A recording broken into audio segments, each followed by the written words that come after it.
झी24 एक पाऊल पुढे.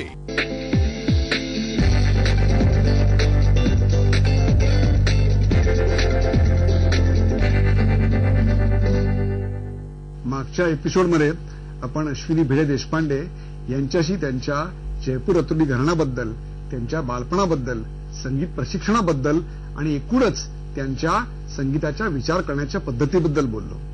या एपिसोडमध्ये मला आणखीन त्यांच्या गायकीचे अनेक पदर उलगडून पाहायचे आहेत. आपण सुरुवात करतोय त्यांच्याशी पुन्हा एकदा सांगीतिक संवादाला.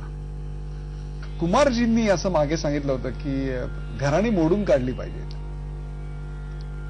तुमचं काय मत आहे? मला असं वाटतं की शिक्षण घेताना एका शिस्तीची गरज असते. एका घराण्यातून आपल्याला जे घराणेदार शिक्षण कशासाठी, तर ज्या व्हॅल्यूज किंवा जी मूल्य एखाद्या घराण्यात उदयाला आली, वाढली, त्यांनी उत्कर्ष पाहिला, त्या मूल्यांची जपणूक होते अशा तऱ्हेचं शिक्षण दिलं गेल्यामुळे. आणि ती मूल्य अशी आहेत की जी स्थळ काळा म्हणजे च्या कसोटीवर उतरून खरी सिद्ध झालेली ही मूल्य आहेत. तर ही मूल्य तर चांगलीच आहेत. परत असं आहे की घराणं, माझं या घराण्यात शिक्षण झालं तर मला त्या घराण्याच्या पायावरती मी उभी राहते. पण मी कलाकार म्हणून, मी एक कलाकार म्हणून बोलते, कुठलाही कलाकार हा जो त्या घराण्याच्या पायावरती उभा राहतो त्याच्यानंतर तो स्वतःच म्हणजे सेल्फ एक्सप्रेशन, आपण ज्याला शास्त्रीय संगीत म्हणतो, भारतीय शास्त्रीय संगीत, राग संगीत, हे स्वतःच्या प्रकटीकरणाकरता अत्यंत उत्तम माध्यम आहे. त्यामुळे तो स्वतःच प्रकट होत असतो कलावंत, आणि तो घराण्याच्या शिस्तीतून होत असतो. वाह. म्हणजे मला असं वाटतं की माणूस घडवायला सुद्धा घरामध्ये आपण लहान मुलांच्या वरती चांगले संस्कार करतो. का करतो? कारण माणूस म्हणून त्यांनी चांगलं घडावं असं वाटतं. प्रत्येक मुलगा जर रानात सोडून दिला आणि टार्झन सारखं तू शिक, तुला जसं पाहिजे तसं असं म्हटलं तर किती सुंदर उत्तर दिलं. म्हणजे खरं सांगतो की तुमचा जो बौद्धिक शास्त्रीय विचार, ज्याच्याकरता तुम्ही संपूर्ण हिंदुस्थानभर आणि हिंदुस्थानच्या बाहेर शास्त्रीय सगळे जे शास्त्रीय संगीताचे भोक्ते आहेत त्यांच्यात प्रसिद्ध आहात, त्याची झलक तुमच्या गायकीतनं जशी दिसते तशी तुमच्या उत्तरातनंही दिसते. हे तुमचं वैशिष्ट्य आहे. म्हणजे एक प्रकारे घराण्याची चौकट असावी, पण त्या चौकटीचं बंधन असू नये. म्हणजे त्याचे फायदे खूप आहे. पण जसं कुठले तरी, मला आता माहिती नाही नक्की कोणी म्हटलं होतं की शिक्षण जे संगीत शिक्षण आहे, it's a process of learning and unlearning. म्हणजे पहिल्यांदा तुम्ही शिकायचं असतं तेच जे गुरुनी तुम्हाला सांगितलं ते, परंतु नंतर there comes a stage when you have to unlearn what you have learned, otherwise you become a carbon copy of your guru. तर तसं होऊ नये म्हणून ते it's a process of learning and unlearning. घराण्याला जोडूनच एक प्रश्न आहे की एकीकडे घराणी मोडून पडताना दिसत आहेत, काही ठिकाणी ती घराणी सक्षम होताना दिसत आहेत, घराण्यातले गायक दुसऱ्या घराण्याची गायकी सुद्धा गाताना दिसत आहेत. काय वाटतं या सगळ्या चित्राबद्दल की एका घराण्याचा गायक दुसऱ्या घराण्याची गायकी काही दिवसांनी त्या घराण्याचा गायक होता हे सांगावं लागतं, अशा प्रकारची परिस्थिती निर्माण आहे आज? हा सर्व माझ्या मताने नैसर्गिक सिलेक्शन प्रोसेस आहे. चार्ल्स डार्विननी जे म्हटलं होतं की सर्व्हायव्हल ऑफ द फिटेस्ट, तर तसं काहीसं आहे.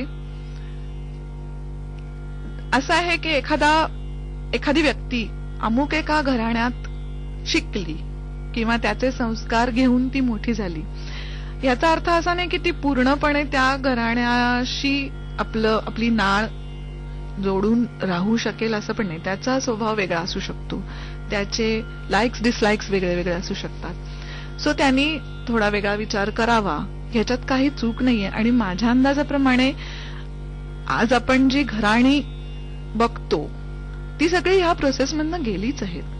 म्हणजे कोणी कोणी त्याच्यामध्ये, आमच्या पूर्वजांनी, दिग्गजांनी त्याच्यामध्ये त्यांना पाहिजे तसे बदल घडवलेलेच आहेत. पण त्या बदलांचं तुम्ही स्वागत करता, म्हणजे एक प्रकारे हे निरोगी वातावरण अपरिहार्य आहे असं मला वाटतं. हो, इट्स अ नैसर्गिक प्रोसेस आहे हा.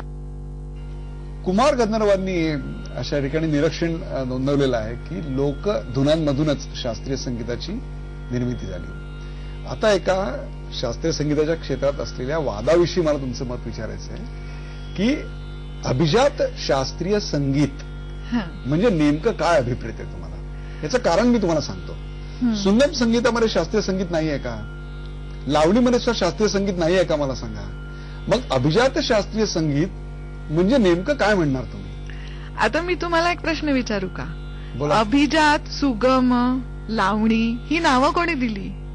आपणच दिली ना. म्युझिक बनतं तेव्हा ते कुठल्याही लेबलनी बनत नाही. तर आपण ही नावं जेव्हा दिली ती आपल्या सोयीसाठी दिली. म्युझिक कोणामुळे बनतं? स्वर आणि लय हे दोन घटक ज्या संगीतात चांगले असतात, जड असतात, महत्वपूर्ण असतात ते चांगलं संगीत असतं. ज्याच्यात ते नसतात ते वाईट संगीत असतं. आणि हे दोनच संगीताचे प्रकार आहेत. मग त्याला मला असं वाटतं की अभिजात शास्त्रीय संगीत म्हणजे ह्या दोन घटकांव्यतिरिक्त. आता सुगम कशाला म्हटलं आपण? जर ह्या दोन घटकांव्यतिरिक्त त्याच्यामध्ये जर शब्द आले, काव्य आलं तर त्याला आपण सुगम म्हटलं. किंवा त्याच्यामध्ये शृंगारिकता आली, नृत्य आलं त्याला आपण लावणी तर त्याला लावणी म्हटलं. म्हणजे हे जे इतर घटक त्याच्यामध्ये यायला लागतात तसं तसं त्या अभिजाततेपासून त्याची फारकत होत जाते. म्हणजे स्वर आणि लय ह्या दोन घटकांव्यतिरिक्तचे जे घटक आहेत त्या घटकांमुळे त्याची अभिजाततेपासून फारकत होते असं मला वाटतं. तर जितकं ते स्वर आणि लयीला जवळच राहील तितकं ते अभिजात असं मी मानेन. आणि शास्त्रीय संगीताचा म्हणजे शास्त्रीय हे सुद्धा परत एक लेबलच आहे. बरोबर. आणि त्याला म्हणजे तो जो एक फॉर्मॅट किंवा तो जो एक ढाचा हा आज शास्त्रीय म्हणून स्वीकारलेला आहे लोकांनी आणि आम्ही सर्वांनी. पण जे जे अभिजात नाही ते कम अस्सल असं तुम्ही मानत नाही का? म्हणावं. वा. मग तेही तितकंच महत्वाचं आहे ना. त्याची आपली आपली खासियत असते. कोण म्हणेल लता मंगेशकरांचं गाणं अभिजात नाही? हो, लावणीमध्ये तुझा तिलक कमाल आहेच की. बरोबर की नाही? शास्त्रीय गायक हे एक ब्रँड बनलेत आणि शास्त्रीय संगीताच्या मैफिली या आपल्याकडे इव्हेंट बनताना दिसत आहेत. त्याचा श्रोतृवर्ग वाढताना दिसतोय. आपण आज इतकी वर्ष गाताय, प्रेक्षकांची गाणं ऐकण्याची टेस्ट बदलली असं वाटतं आपल्याला? हल्ली खूप गाणं ऐकतात लोक. म्हणजे नुसतंच लाईव्ह प्रोग्राम्स मध्ये नाही तर इंटरनेट, युट्यूब आणि FM रेडिओज आणि खूप काय काय. म्हणजे आता ज्याला माझ्या पसंतीचं ऐकायचं ते CD, कॅसेट वगैरे हे पण दिवस आता गेले. तर त्यामुळे खूप ऐकलेलं असतं लोकांनी. त्यामुळे पूर्वी इतके पॉइंटेड ऐकणारे नाही राहिले, जनरल ऐकणारे खूप वाढले. त्यांना कळतं म्हणून ते ऐकतात का आनंद मिळतो म्हणून ऐकतात? मला वाटतं त्यांना आवडतं म्हणून ऐकतात. म्हणजे इतर लयीच्या वर आधारलेलं, निव्वळ नादावर आधारलेलं जे एक प्रकारचं संगीत आहे जे झिंग आणतं शरीराला, त्यापेक्षा कुठेतरी मनाला स्पर्श करणारं शास्त्रीय संगीत हे अधिक आवडू लागले तरुण पिढीला? असू शकेल तसं असेल अशी मी आशा करते. ही तरुण पिढी ऐकण्याबरोबर ते संगीत शिकते सुद्धा. आज अनेक ठिकाणी संगीताचे जे क्लासेस चालू आहेत त्याच्यामध्ये तरुण मुलं अगदी शालेय वयापासून निष्ठेनं शास्त्रीय संगीताचं शिक्षण घेताना दिसतात. याच विषयावर मला तुम्हाला एक प्रश्न विचारायचा आहे. शास्त्रीय संगीत शिकायला सर्वात चांगला फॉर्मॅट कुठला? गुरु शिष्य परंपरेचा जो वर्षानुवर्ष, पिढ्यानपिढ्या, शतकानुशतकं आपल्याकडे सिद्ध झालेला आहे, का आपलं 2 तास वीकेंडला शास्त्रीय संगीत शिकणारा एक वर्ग आहे? काय सांगाल? नाही, कुठलीही शिक्षण पद्धती माझ्या मताने त्याज्य नाही. कारण आपल्याला कशाकरता शिकायचंय ह्याच्यावर त्याचं उत्तर अवलंबून राहील. मला जर हॉबी म्हणून शिकायचंय तर तुम्ही 2 तास का नाही शिका, चालेल. मला जर असं होतं की आपण जेव्हा ते शिकतो तेव्हा त्याचा आपल्याला ते कळायला लागतं. म्हणजे इंटेलेक्च्युअल त्याचं अंडरस्टँडिंग जे असतं ते वाढतं आणि त्याचा आनंद एका बौद्धिक पातळीवरनं आपल्याला घेता यायला लागतो. तोही घेता आला तरी चालेल, तसंही चालेल. खूप खोल जायचं असेल, खूप स्वतः त्याच्यामध्ये बुडून रिसर्च करायचा असेल तर मात्र गुरु शिष्य परंपरेला पर्याय नाही असं मला वाटतं. राहण्याचा एक प्रश्न सोडला तर गुरु शिष्य परंपरा हीच जास्त योग्य आहे या सगळ्याला. याचाच एक उपप्रश्न असा आहे की संगीताची चांगली नेमकी पद्धत शिकवायची कुठली. म्हणजे असं बघा, वन टू मेनी, एकाकडून अनेकांकडे एकाच वेळी, का फक्त एकाकडून एकाच शिष्याकडे, एका गुरुकडून एकाच वेळी एका शिष्याकडे, काय सांगाल?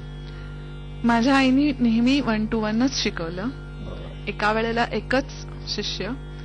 कारण असं असतं की प्रत्येक शिष्याची एक धाटणी असते, त्याचा पिंड असतो आणि त्याची क्षमता वेगळी वेगळी असते, त्याची अब्झॉर्बिंग कपॅसिटी वेगळी वेगळी असते. आणि ते कनेक्शन होतं ते गुरु शिष्याचं. ज्या वेळेला शिकवतात त्यावेळेला ते कुठेतरी कनेक्टेड असतात दोघं जण. ते एका वेळेला एकाशी आणि दुसऱ्या वेळेला दुसऱ्याशी असं एक 1 to 1च कनेक्शन होतं. मला सांगा, कलांचा विकास हा त्या वेळच्या समाज परिस्थितीशी निगडीत असतो असं आपल्या लक्षात येईल.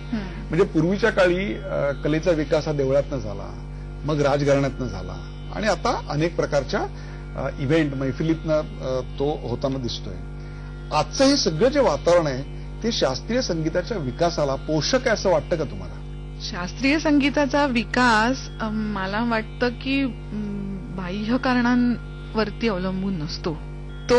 म्हणजे बाह्य कारणं ही बाह्य असतात, पण त्याचा विकास जो होतो तो मी एकटी माझा तंबोरा घेऊन बसते त्याच वेळेला होतो. म्हणजे मी स्वतःबद्दल बोलते असं नाही, कुठलाही कलावंत.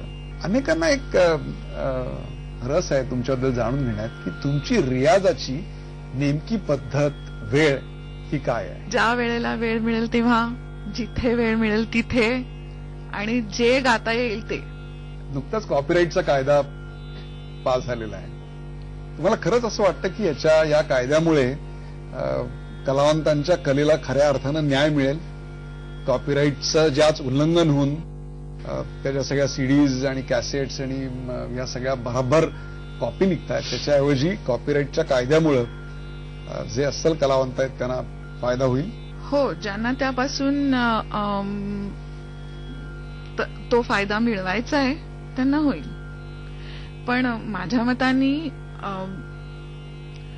म्हणजे आता तुम्ही जे बोललात ना कॉपीराईटचा कायदा वगैरे, त्या विषयावरती माझे मित्र आहेत शुभा मुदगल, अनिश प्रधान, त्यांनी खूप काम केलेलं आहे आणि त्यांच्या साईटवर अंडरस्कोर रेकॉर्ड्सच्या साईटवर ह्याच्याबद्दल बरीच माहिती पण आहे.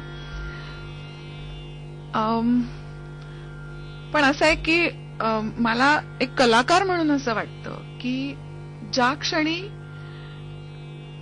त्यांनी जे काय करायचं होतं कलाकृती त्याला ती केली, त्या क्षणी त्याच्यावरचा अधिकार संपला. मग ती रसिकांची झाली. हो, म्हणजे रसिकांची झाली. म्हणजे त्यांनी ती क्लेम का करावी? कुठलीही चांगली गोष्ट जगामध्ये, मला सांगा ना, ज्ञानेश्वरांनी पसायदान कशासाठी लिहिलं? समाजासाठी.